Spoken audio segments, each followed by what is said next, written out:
Chelsea waHolyten has finally been engaged to a Mr. Man. Welcome back to your channel. Please don't forget to like and subscribe.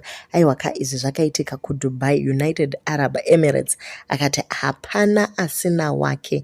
Abva anyora ye caption yakanzi becoming Mrs. M.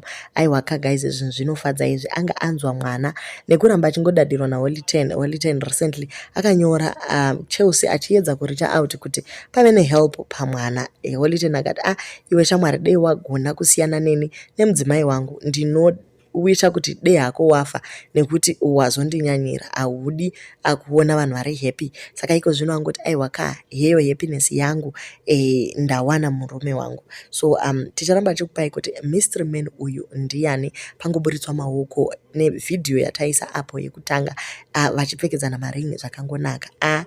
Imi pane kuramba uchingotevererana nevanhu uchida kuita baby mama drama. Holyten ngangochengeta mwana wake. Chelsea aenderere mberi neupenyu. Magorokoto vasikana.